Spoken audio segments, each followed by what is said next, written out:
天图天图人啊，天体啊，看在香港的还有那些，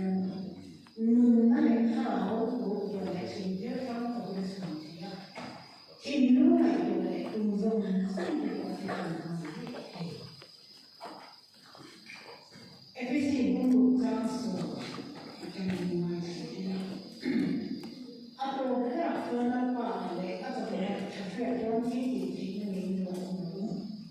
Dia memang jenis bintang dari pasien atau orang tua kan orang tinggi saya kisah dari sini lalu nanti lek tu lek nanti lek hidup kita orang tu lek waktu nak kita soal dia ni soal so kami ni cuma soal itu waktu inti soal soal ini lain pasien atau orang tua jadi soal itu orang tu tak sering về nó không có phải rồi nó làm sinh sản của mình vì mà cô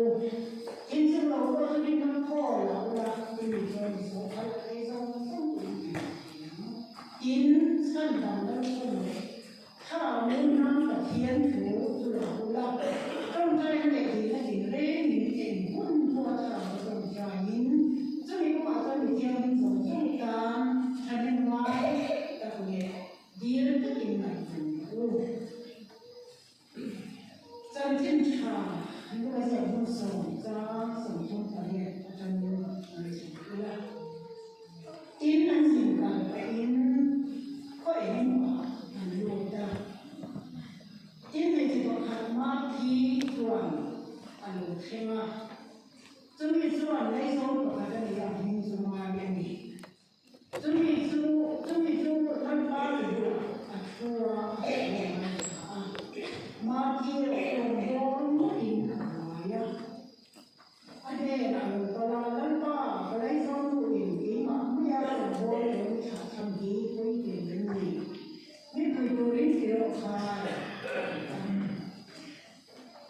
Israel ada. Mati, cinta kita wah ibu ini. Jadi kalau kita boleh mungkin main sama canggih setelah satu hari dia sama mana sama kuala sama mana itu dia enaknya kontak dia kontak ini. Aku kan siapa PK lepas Kasihan Lepas dan kasihan Zamin akhirnya itu macam tu dan saya belum tu kan saya dia buat dam tak boleh dam ahin tak boleh ngitung menjadi konten kan lobe itu itu ngày đó mà thâu từ đi cũng phải chịu buộc xảy để nên cả lần qua kia sấy thủ thì em mà cần bị làm gì để các sở học gì tu tay xia cái ai nó sai nó cần bị gì làm gì tôi bảo những thảo thiên thiên lúa trần quý cần làm gì tu mình xia thì rồi cần sao nói những thứ cần này có chủ cần này có hồn chủ thì ở thôn mấy ai thì làm không ai Ni bakatan perisor mati, kan saya kan tiang malam akan konsulat ini, oh itu dimensi, lalu suami dia kan dia Zanya akan baik dan siang, tak akan khanim kan orang terus sedang ini Thúc cái bộ cần phải cần thúc cái tam tuần thiên thử thì anh đến mất người đâu này hay thiên để không đủ gì anh đi rằng như là cái ngày có hậu thủ cái tốt mà sẽ thúc cái trong là sài gòn đầu người nó lưu là lâu đau thọ người là in thiên thủ hình lắm chuẩn 天给个天嘛也土你查出这个天他们因厕所嘛有行生生活边的一个地方嘛，正常说的那个天里那个怀疑说可以按稳低了，就是想说多了，那你说可以干那头，因些嘛你能写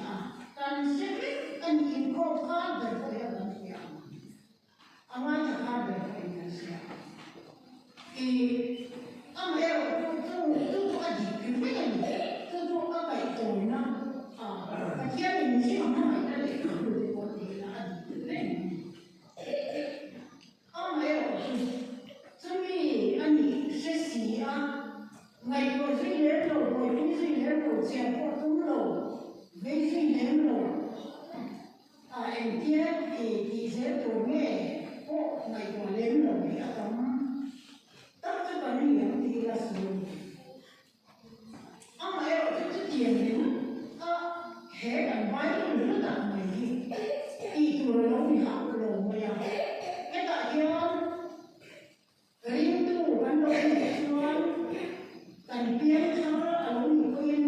ini kalau dia macam ini kalau dia pakai kau tak terima mana tu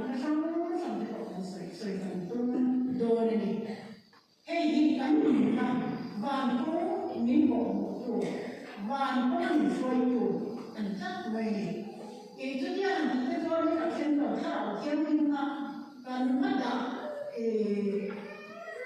kau yang tak mau dia pinjam dia tu sama dia ada dia solusi kalau dia pun ni sama dia ada si dia dia enggak China ham dia cuma orang dia the in game marketing speaker ham ham那很成熟嘛对他dia minta nghe mà sẽ em đến đầu em mình một số cái thế mà theo cái đến đầu em sao theo mình là phải là nguy á thì là vô cùng từ sao theo mình này ăn trong cuộc rất là ăn thuộc vùng rất là nhiều cần xem nó sạch hay ổn định thì do thế cần xem là mình không phải là sự quý đấy là do nó thuộc cái mùi cái ní bộ cái ní của tháng thì có mình xin để màyข้างในการก็สวยทุกตั้งแต่อินอันสวยเลยดีนะกันเชี่ยฟุ้งจุดอินข้องเทวิลดาวอินพวกเทวอินที่เขามาสู้ไว้มีอะไรกันตรงจ้าเดี๋ยวมาอินที่เดี๋ยวกันตรงเชี่ยเราเป็นโอชันโฮอินอะไรผู้ก้องหมายเขาว่าจะเทว่าเบี้ยบุกอันนี้ก็คงเทถ้าที่ไรกันสวยตั้งแต่เป็นสวยจูแล้วอินคงเทว่าสำหรับอินคงเลยก็อินถ้าที่สูงขนาดเลยที่ว่า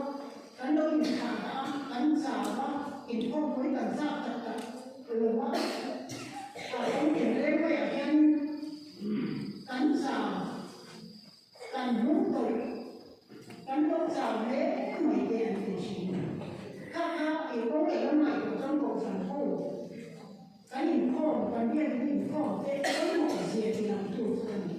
ไม่เอาด้วยที่เราเรียนแบบนี้ไม่ได้นะเอ็งก็เรียนกันสองท่านอีกช่วงการ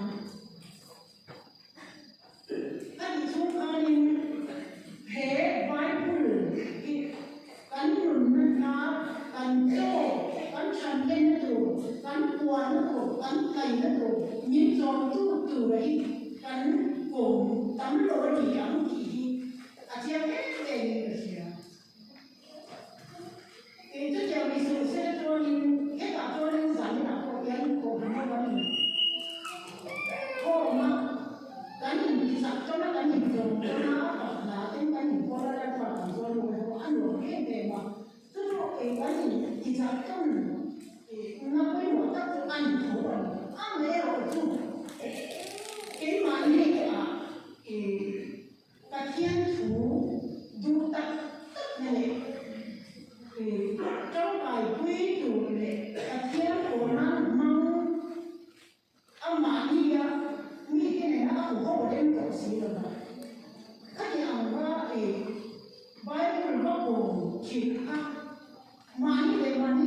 xuống từ đó hệ quay rồi cổ mà mày sao các buổi quy cái cũng được anh nhớ mình có thì cái gì là tao hiểu không thì cho nên cái quay rồi khi cái sự tham và nó cũng mình cũng có mình phải xoay chuột anh nhớ chứ thì hệ quay mà hiện chúng muốn cái gì cái đồ điên cái lý do thì chẳng bằng nó làm thôi để tăng na mình thì sao giống không anh ấy rồi anh ấy chủ là gì biết rồi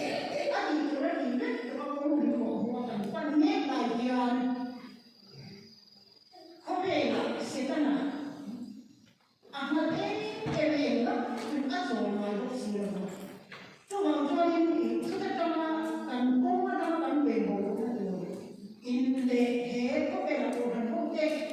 riêng tập lên nó mày có nó ăn một thể nó từ thế riêng nó đừng có ăn một thể nó từ thế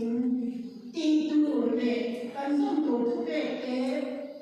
quỳ lên đây hiện tại tại là cái gì không mà chúng mình cần xét chỉ đạo cho mình cần nên bố phúc thì chỉ không được thì thiên khánh là hết sợi đàn tù chỉ là tầm âm hệ ở tu thì cái này của duy dễ là sao nào ta quý người là ôi để ẩm thấp hành thì cái các hành tôi nói cái điều tôi không hình như này thôi thì cái điều chung anh nghĩ ngoài một căn giác là nó sẽ tạo thành cái vấn đề tại là hiện nói để các mặt khác và thiên thu lý chung ở người và thiên thu in kinh nghĩa của nó in ẩm nghĩa nhị chủ ăn mua khi lấy được thế ASEAN của mình ASEAN sẽ chỉ là mấy cái đó khăn đại ASEAN tâm in ẩm ai của ASEAN và hiện nó còn rất là thế điểm chết rồi đấy thì ông dễ dụ khăn đại ASEAN tâm man thiềm dấu để thiềm đầu dấu cũng dấu rồi man thể tâm về cho người xem vút mấy em ăn xem xem thể xem ai quên là xem là xem rồi giúp em nó phải gọi là tung giống cần là ý nghĩa về cần này của cán số của nó mấy cần là ý nghĩa là cán thiết trùng giống để ai làm biết thể tin khi thể diện lấy các sản phẩm diện khác nun nó lấy tham khảo tôi lấy chín cái sản phẩm lấy dùng mỗi ngày cho và thiên thu lý không cho lý dùng thầy nam bia lại cho lý thiên kỷ này là tiếng nói lời muốn ra được của anh thì cho là thiên kỷ thể diện giúp tăng xét lắm quý là đang nói với của anh và thiên kỷ thể năng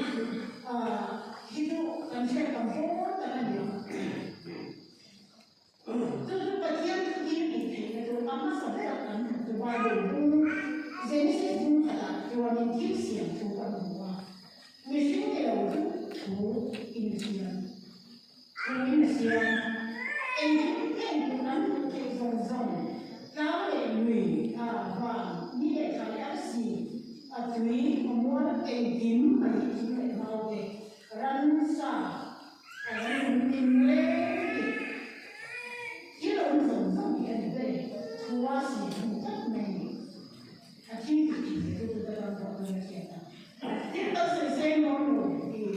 cái người xem làm thua thế tâm của thì in hết à tôi không thấy lắm là nên tôi in hết thì soạn tâm đồ thì đồng thế mình chia lại cho cái thủ in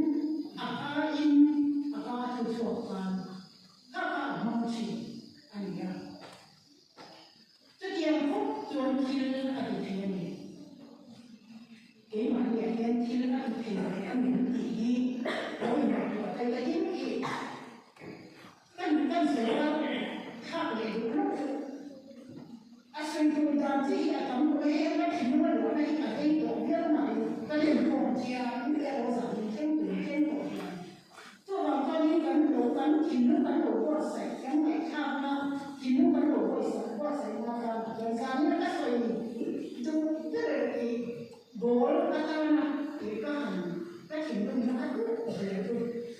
cắn được nó từ là do những phát hiện thú in cái là quay về cho tôi ít buổi vui lên điểm cũng thì các chị nó không đàn gì các lần xây chùa chiều nó có in cho tôi phải được đàn lệ ra như nào thì có phần không tệ thì nên là đang xây được em rồi anh rồi thì mình muốn có đồ sử dụng mẹ thì đó là cái gì gì về thì không có chú cần gì á thì em ăn sợi mai của nó không có những cái số quan trọng riêng cái để quan mình riêng cái cái này anh sẽ rất là nhiều tin thì lúc sẽ chia sông xóa và chia này ai ăn thả hàng ai ăn bột hàng anh ba anh chia sẻ tất nhiên thì tôi nó sẽ đặt vào ông đó thì sẽ chung dùng rất là áp dụng tìm thấy cái đồ cho nên thì lâu ấy lâu ấy là sự giáo sự là cho các người quan là cái cũng rồi các đi khai nắm đắng sự đó đắng chẳng do cái chẳng quy định để nó phát triển thế thì nó một đòn dễ để không phát triển qua em về cả thú có thể dễ nhóm gì tức là cho nên thú kia là kén thú kia chị em mình cũng có này kalau mà trong khả năng được tạo ra bài của mình có những em này có những anh ý thức ăn thế chứ có những em thì mà dán là các sự sẽ có trên thế còn trên thế là gì chứ cái gì để các con cần chia thế chính là cái các con mình có phải mình mà han phát hiện thủ ra của mình anh sẽ tên ra thủ anh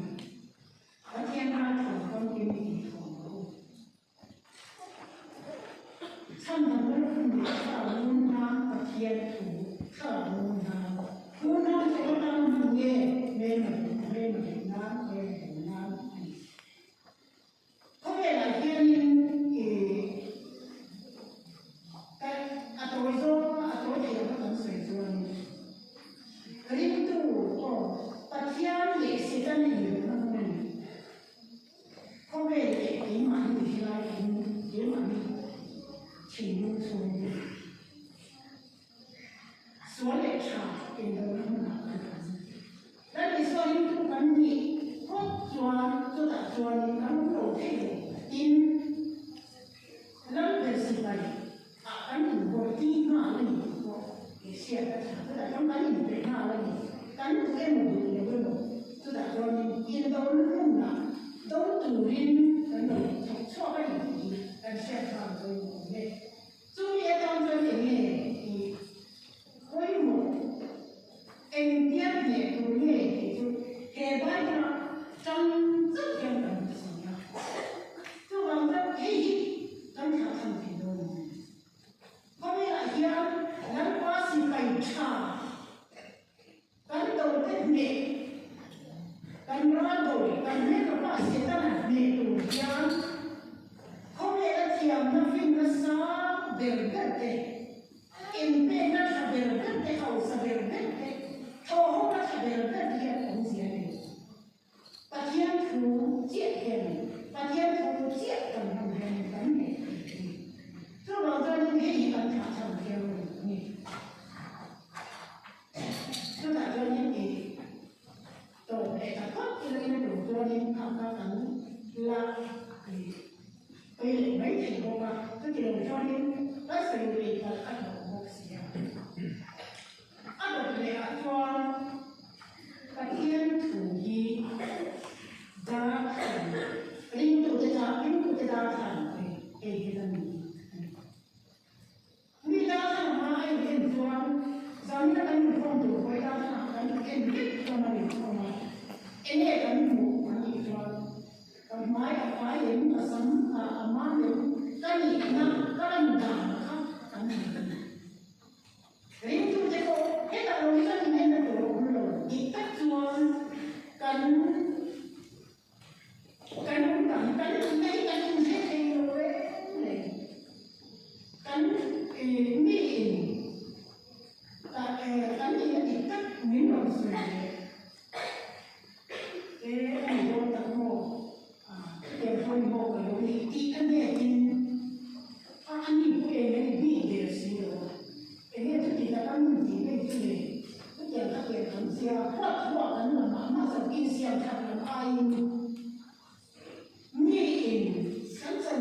lột thì nó cắn thì nó đến lột thì mình xem thật thì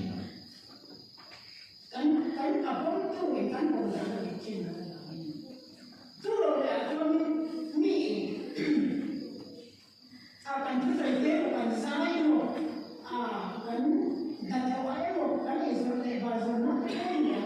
cắn sợ ra tìm về mà theo miếng còn phật tiền theo tất cả một phần tiền cái gì nó cần hết sẽ lấy đất một gì mình sẽ làm cái cho mình xem hết là trong dọc dòng cái thiên của trong dọc dòng mình cái thiên thủ ở quầy của nhà này sao nó Asia tầm phát triển cái ta trong kia tôi thà mình ăn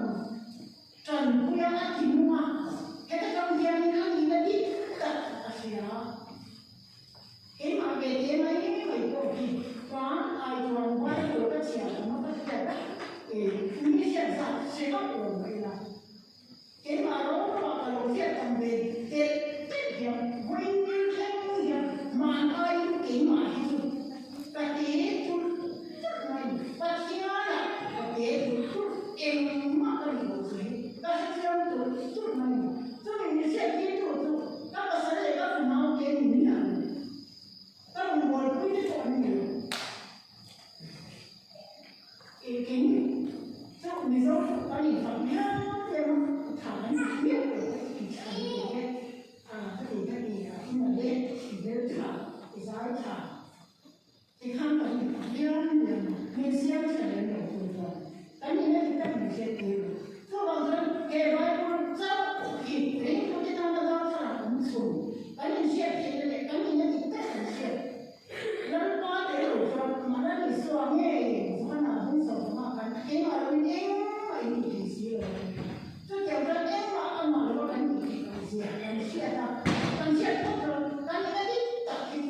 anh làm các cổ đánh cho cổ gì đấy cổ chế đánh cho cổ gì đấy cho nên cái này tất cả mình sẽ là mình cùng phát triển nhiều lần cho và chia cái này là mong muốn cho nên mình nghĩ thì được để nói về chủ đề cơ mà vẫn cái gì làm ta là không chia luôn mà thì rất nhiều chung anh nghĩ con sắp trong các điểm học sử dụng cái tập em là tin và thiên trong cái em là dùng thì cái đường xem thì đủ thì chúng ta có vẻ số số sản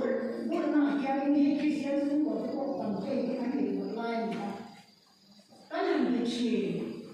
số đầu tiên học của sẽ tập của về chỉ mẹ hết tập của nhà mình và em cũng thế đàn trà thế hết tại những diện thế để sẽ có diện nào đó tại vì sau đó trong thế có những chiếm của để là làm cái này đầu tiên phải tập chỉ nào mà sẽ không có số sai tập tóc rồi anh cứ nghe cái gì ngu mà thì nó mặc nó còn tiêu in nó lên qua cái chúng phòng nó có thì mấy lần lắm bạ cho nó chỉ cứ bằng con thì thế mấy con thú nó rồi con thế cùng đây cũng để số xa cái này cần pha bằng nó này cũng như này cần săn số cái đồ con cần đủ quá cần đến xem cái dòng sông cần sổ khổ thì mất bắt đầu mà ta chia mừng ta chia tu anh cần hơn nhiều tu tu bằng thân của thiên thủy ở quay em mẹ cái là anh tôi người ta có mình chân thiên thà nó có gì các anh写mà khi cái nó dần chỉnh in ra chẳng các bạn khăn đã để sửa azina bây giờ các bạn khăn azin bảy ba đôi bạn khăn mà khi khăn được thế này cho alo thế nào mình vừa cái này ba cái đủ sẵn cái ăn đồ ăn kia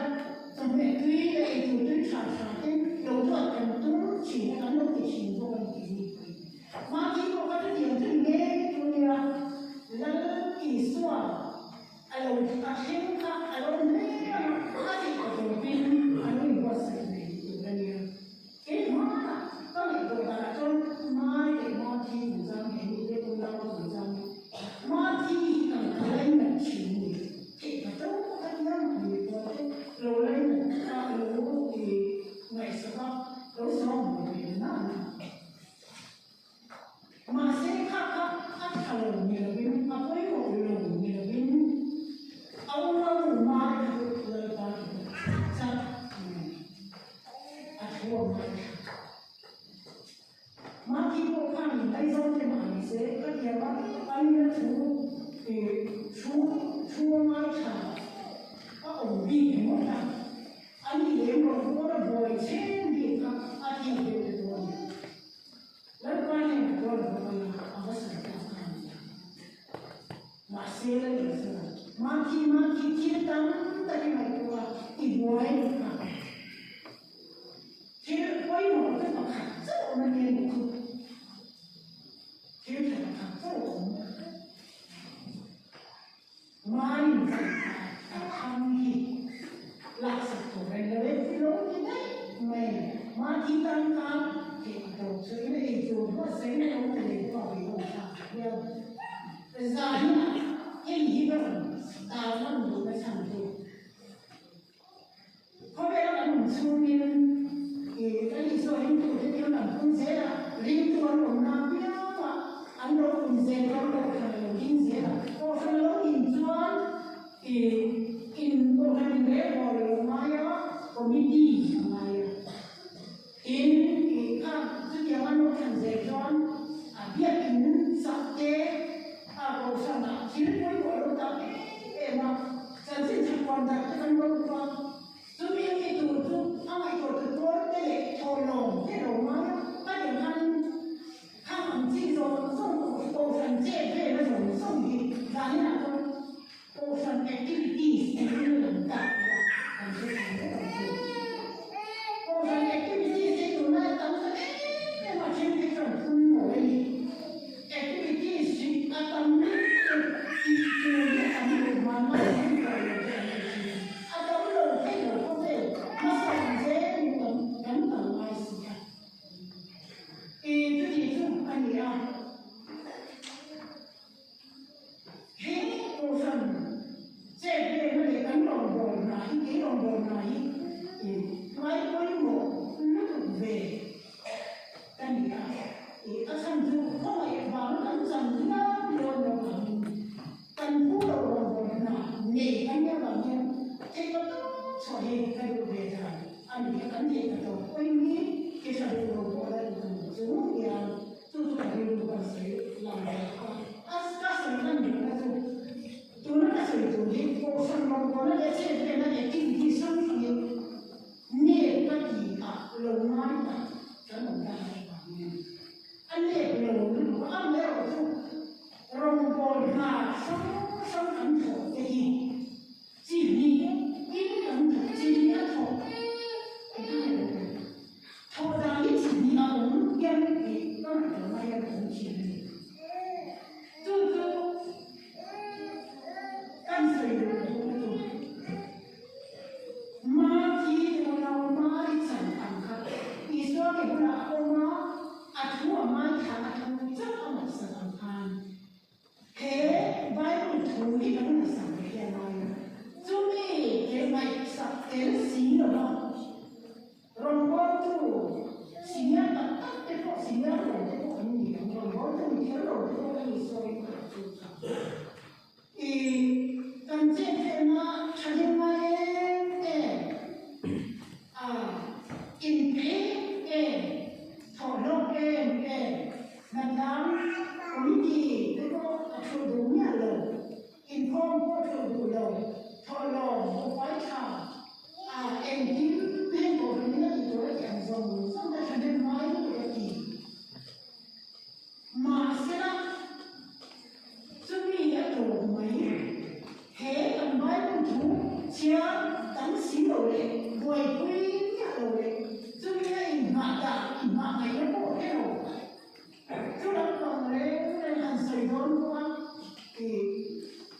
sợi đốn vẫn có sợi hành thì là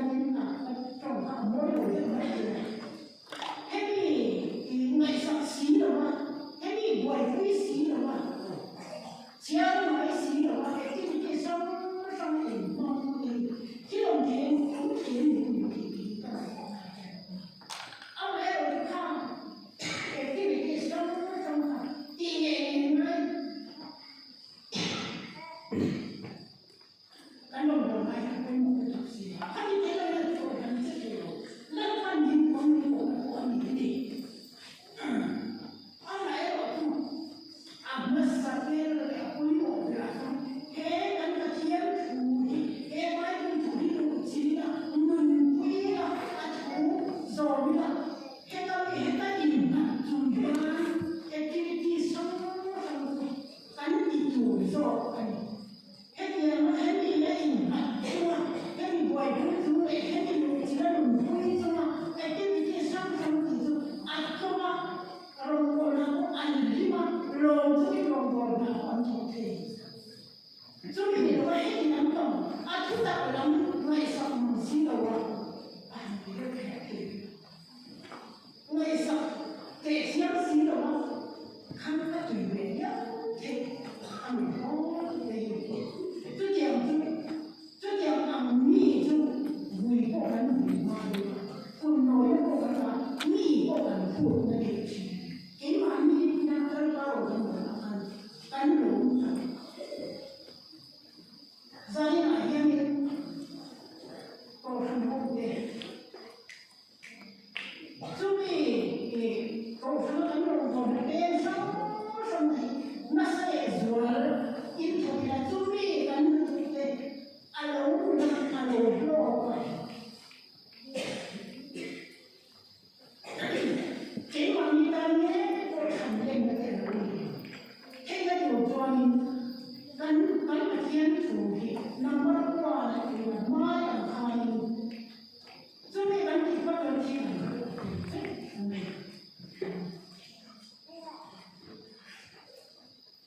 tôi nói như thế này là phổ biến mà sẽ bị ta cũng gặp rất nhiều là nhiều chắc các anh cũng khá như thế nào cũng sẽ dùng như thế này sau đó nó bắt đầu cái tôi như là thiên thủ tất sẽ đầu tiên số của anh cái đầu anh biết cái đầu tiên anh suy ra nhưng sau đó nó mang cái đầu tiên ai cũng sẽ tay mà để và khiến đóng lại sạch rồi làm sai anh có thể là đây mình sẽ anh không về lúc rồi thứ ba anh rồi anh cứ phải đây là không hiểu rồi anh đang kiếm vậy ta kiếm nó sổ ra ta kiếm nó cả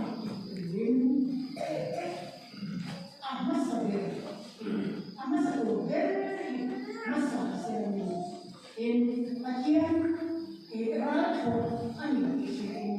ini mania ini kita memang sampai mereka alo karena kita memang ada siang kan ini mania kita alo tu ani alo masa tuan alo bona midang kita cha thì rồi rằng này bộ phận quốc tế in ngày tuổi thay là gắn về các thiên thủ vai đủ thủ chia về ngày tuổi riêng làm hình mất rồi tung phá